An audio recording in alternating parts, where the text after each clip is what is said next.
Hey guys, welcome to Sisgetagrip. Alright, so in this episode, we're going to be talking about red flags to look out for when you're in a relationship.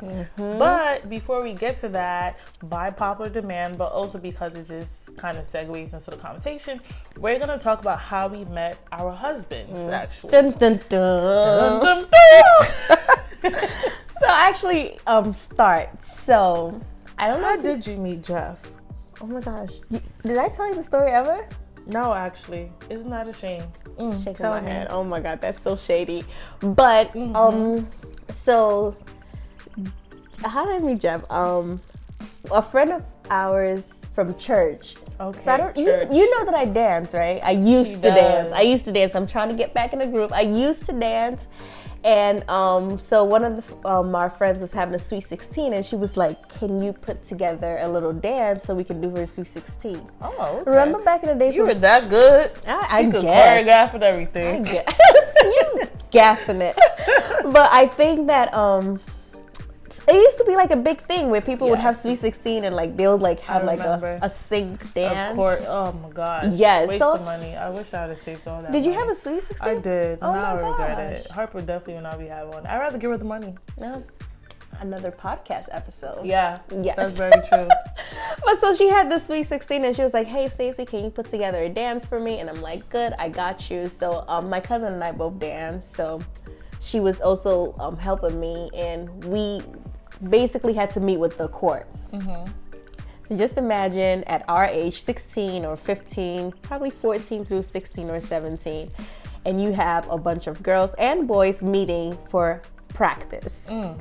Ain't nobody actually really want to dance. People just want to be there to meet people, but that's not why. It was like a little mixer, but that's not why we were there. Honestly, my cousin and I, we are like really dedicated to dancing at the time, probably still are. And we went there and we were like, we trying to teach people to dance. So we're like, "Can you guys gather up? Can you guys do this?" And we're like teaching them to dance, and like everybody's annoyed. They just want to like do their own thing because again, young girls, young boys meeting with permission from their parents. Wow. Yeah, like they want to hang out. So I remember. Oh, I think I actually remember the story now. Yeah. Sorry, guys. So we were teaching everybody to dance, and people weren't paying attention. People were off doing their own thing, and Jeff actually never came to practice. Of course. So one of the days he came to practice, and I was like I'm really having a hard time teaching the people. The dances. I mean the day is coming close. Like we don't know the dance, so can you help me? So he was like, "Everybody come together." He helped me like put everybody together, and I was just kind of like, thank you. Was it that hard for us to get a dance? So I think from then on is when we started like we exchanged numbers. Did we have numbers at the time? We exchanged numbers, and that's deep. He was helping me put people together, and from then on we became really good friends. We were just friends, really. Hey, my R and my L. we are platonic friends, honestly. I thought you were about to say something else. Really? I was about to hit him with a platonic. We were like really platonic friends where we were like truly, he thinks I bagged him because I asked for his number, but that's not the story. That's What's his wrong side with of the story. bagging him? I don't know. To him, he just wants it for like bragging points. Like I got bagged. That's a good topic to talk about though in the episode. Bragging points, like what's wrong with the female approach to the male? That's a good episode. I have never been in that situation, but apparently I bagged my husband because we switched numbers. Anyway, so fast forward. That was through high school. He was really my good friend. He was like, I used to call him to tell him everything, like this is how my day went, and he'll like do the same. I don't know if he was trying to talk to me because at that time, it didn't seem like we were trying to talk. We were just friends. He was doing his own thing. I was doing my own thing. And we would actually like exchange like, "Hey, I'm trying to talk to this person." Or if he was trying to talk to somebody, and we were like sharing stories. So it wasn't like us. It was just kind of like we were truly just friends. Yeah. That was 10, 12 years ago. And yeah, I know. And we've been friends. And when he went to college, he was like doing his own thing. And I kind of felt back when he went to college because I was like, he's doing his own thing. Like there's no chance of us being together. And like for me, I wanted to preserve the friendship. I didn't want to. It was good where it was at. We didn't need to make it complicated. So if we were good friends, let's just stick to that. And I think one of the days in college, she came back home for Thanksgiving, and I'm always scared to tell the story because I'm like, what if the stories don't line up if he was dating somebody at that time? Well, you're married now. Voila. Voila. But yeah, so one of the days during Thanksgiving, he came home, and I think like I was walking him back home. That's when the first time he met my family, and he was. I actually may remember when. So just a side note, Jeff's family and my family, which is our families now, like been having Thanksgiving together for like years. And we still do. Yeah, we still do. So I actually think I remember the day he left early to come to our Thanksgiving. Yeah. Oh, look at that. Yeah. Well, when he came to my Thanksgiving, and when I was he had a blazer on. He always used to wear blazers at that time. Remember? He was like in a blazer phase. That's actually right true. And I was walking him down the stairs, and like he kissed me, and I was just kind of like, oh my God. I thought I know it, but I ran back up the stairs, and I was like, Yvette, that's my cousin. I was like, Yvette, oh my gosh, like, this is what happened. And she's just like, girl, oh my God. And me and her used to do a whole bunch of journaling about what we wanted in a guy. We really actually had a list, like, he got to be this. And I was just kind of like, oh my God. And we talked for a little while, and then he went back to school, and I was just kind of like, maybe I started developing feelings for him fast after that. And I did a lot to kind of hold myself back because I didn't want to be hurt. And he seemed like he was like going on doing his thing. And when he came back, he was just kind of like, why did you pull away? And I think we stopped talking for a little while, and it was when we went to a 50th birthday party for one of our friends that we reconnected. And then from then on, we tried to like make it like a relationship, more so to say. And fast forward, here we are. We were friends, we talked, and we went through a whole bunch of stuff, other podcast episodes. Stuff. Yes, lots of stuff in between from then till we got married. One of them was like a huge breakup, which we actually will talk about breakups in one of our future episodes.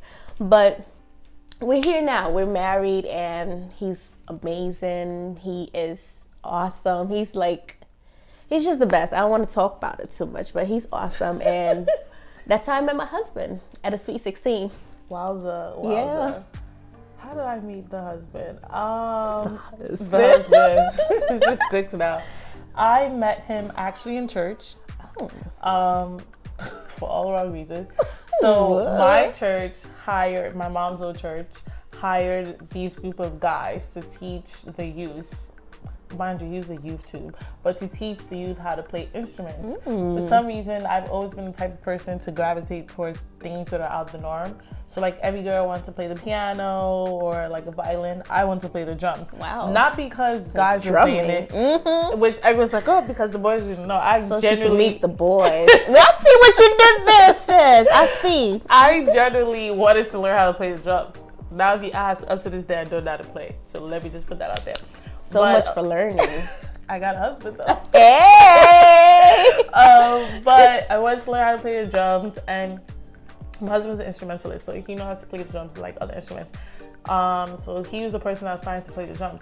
Funny enough, like I was dating this boy, which he was like, we were young, shouldn't have been dating, but whatever. I was dating this boy, and he was also dating someone at the time. So like we didn't make nothing of it. Like we were just friends. You didn't tell me this story. What's the tea? No, yeah, like he was dating, and you know the person too. He was dating someone at this time, and I was like dating someone. So it was just like, oh, whatever. I stopped going to practice because I was just like, oh, these people are not serious. Like the people that were hired, that included my husband, like wouldn't show up sometimes. So I was like, I'm not wasting my Saturday to do this. Like I'm gonna do something else. So one day I was on my way somewhere on a bus in New York. Like I just remember I was on a bus, and I saw him on the group Catholic school girl, like from a distance. In my uniform. Like I really can't remember where I was going, but I saw him on the bus, and he walked towards me, and I walked past him because I was just like, I could not remember who he was, right? He had a me moment. I didn't know who he was. But I remembered him because I realized he was wearing, like, you know those nameplate necklaces that a lot of girls used to have? Yeah. He had a nameplate necklace on, and I was just like, why did this guy have a nameplate necklace on? What did Come it say? to find out, it was the name of the girl he was dating, which I'm not going to put out there. Because I asked him about it later. Months later, we just kept missing each other, for lack of better words. And it was practice too that you met your it was husband? through practice that I met him as like, oh, this is who he is, like blah blah blah, he's cute, blah blah blah. He was dating someone. A few months later, I met him again on the bus, but I walked past him. But in my head, I was laughing at this. I was like, why is this boy wearing a name necklace? Like, so I was just clowning him in my head. And then I want to say like a few months later, we met again, but on MySpace. Yes. Oh yeah. Like, I think I was Throwback Thursday. Oh my god. I think I want to say like he hit me up, or I can't remember like who reached out to who first.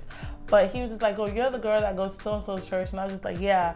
And he makes this comment to this day. He makes the comment like he did it the other day. He's like, oh, tell that pastor of the church that I was going to that he owes me money. And I was just like, What that sounds like something your husband would say. Yeah, I was just like, well, what a way Totally. to say hi to someone.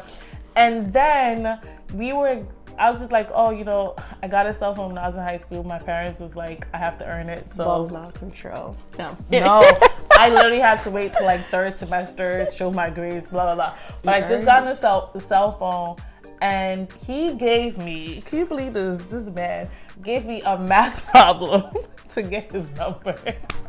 He was like, I don't believe it. Oh my god. he gave me a math problem to get his number, and I was just like, bruh, like I was good at math, so I was like, whatever. So then in exchange, I gave him math problems to get my number. What? So wait, it's like how many digits the cell phone number? A 9-digit number? Yeah. Like, but it was like the last 4 digits, like 6 + 2, blah blah blah blah. This is how smart people hook up.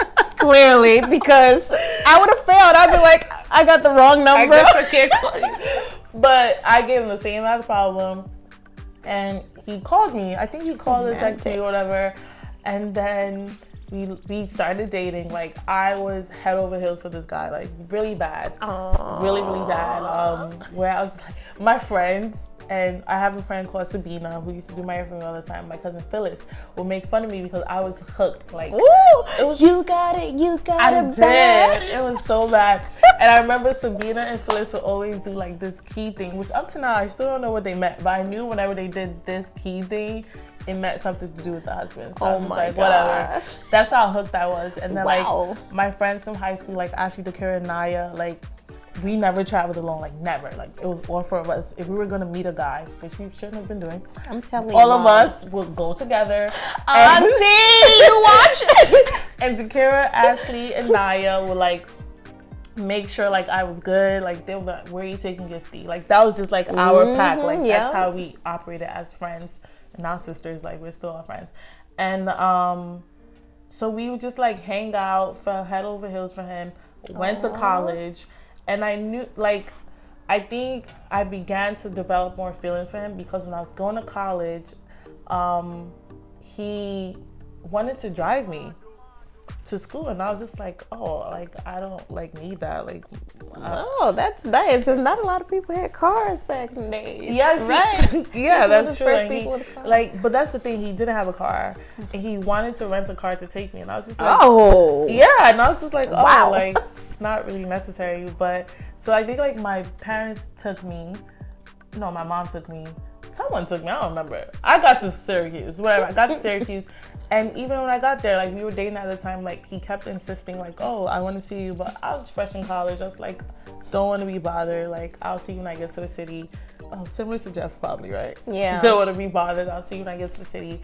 And then when I came, I think this leads or segues into like the red flags or the things that I began to I realized like he's the person I want to spend the rest of my life with, because that's what marriage is. That is. He just always went out his way to do things for me. Like when I say out his way, like out his way. I remember one time I was on the phone with him in school. Is this the food one? This is the food one. Oh yeah, tell that. That was good. On the phone in school. He put me onto this Jamaican spot uptown the Bronx. And I was just like, oh man, I really wish like I could get some food or whatever. He's just like, oh, what do you want? So I'm just like, oh, I really want some jerk chicken, blah, blah, blah, right? And can you believe, This guy, like the next weekend, he brought me the food, literally brought me the food with no expectation, like nothing, gave me a kiss at the door and left. Like real MVP. You do all this side. You do all. Like took the bus. Wow. From New York. Wow. Like basically, he took the train to the bus. Wow. Romantic. Come all the way to Syracuse. Romantic. And I think a lot of people is just like, oh, he was just coming to like have sex or whatever. No, like when I say he gave me the food, made sure I was good, and he's like, all right, go stay, gave me a kiss and left. Wow. And I was just like, oh, like, wow, like that's love. And not like, oh, he brought me a plate. He gave me 2 weeks worth of Jamaican food. Wow. No, that's real love. Because you know, and like I was in college, so obviously I was sick of eating like dorm food. Couldn't afford to order food like everybody else. So I was just like, that was really thoughtful, and that was like the first thing that, like one of the first things he did that made me like look at him differently. Because for me, it was never like, this is the man I'm gonna marry. It was always like separate occasions of things that happened. But that bringing me food thing, like really just, I was just the key to a woman's heart. It's food. Like I love food. Anyone who knows me, I love to eat. But just think, I don't know. Let me let you go, and I'm gonna also continue to think of like other occasions that he did things, but I could definitely say it wasn't one occasion. It was multiple occasions of things that happened that made me realize like, oh, this man is good. Also, one thing was that he was very committed to church. I always say I am drawn closer to God through him. That's good. Yes. My spiritual father is revivalist Sisgetagrip. Like he's the founder of Honeywell Worship Center. And just by faith, the husband was also going to that church. I met Pastor Coffee when I was 13. Wow. Lost contact with him, and one day I just happened to be speaking of him, and he was like, oh, I go to that church. Oh, wow. Yeah, and then like obviously I started going to church. Like I didn't want to go to my mom's church, so I just wasn't going to church. And that was the second thing. Like the food, church, like different things. It was just different things, but his commitment to God, like I've never met someone at that time at his age who's like, he was playing football in high school, but still managed to like make it to church on time after practice, like after football practice, to go to church to play. Good time management. Yeah. Now he just sucks at it, but that's neither here nor there. I think we actually should make a video, now that I'm thinking about it, actually about some of the characteristics. I know this one is more red flags, but we should probably make one of the things that like are pluses. That's true. Because I think it's a long list. Yeah, of some of the things that our husbands. Definitely committed to church, but then obviously when you develop more feelings and you hang out with a person more, you also notice red flags. Yes. So should I go or you want to go? Now I gotta go check. So we actually did write down a few things that are red flags and like deal breakers. Like if you see some of these red flags, of course, like we always say, we're not experts, but some things that I think we sat down and we were just like, these are some things that if you start seeing early in a relationship, maybe it's kind of time to cut it out. Well, but this is what we think. It's not what you have to do. Yeah. You can take some, leave some, or take none, really. Yeah. But, and it's also based on our experience. Definitely just our experience. I think this is one of the experiences where we're not pulling from a focus group. It's just us being authentic and telling you what our experiences were. Definitely. Yeah. So this tea is really good. Really hot, but we have to cut it a little bit short. But don't forget to tune into part 2. Of this episode. Yep. As always, we appreciate you guys. We love you guys. I feel like we're always singing. We do. All right, don't forget to tune in. All right, bye guys. Bye.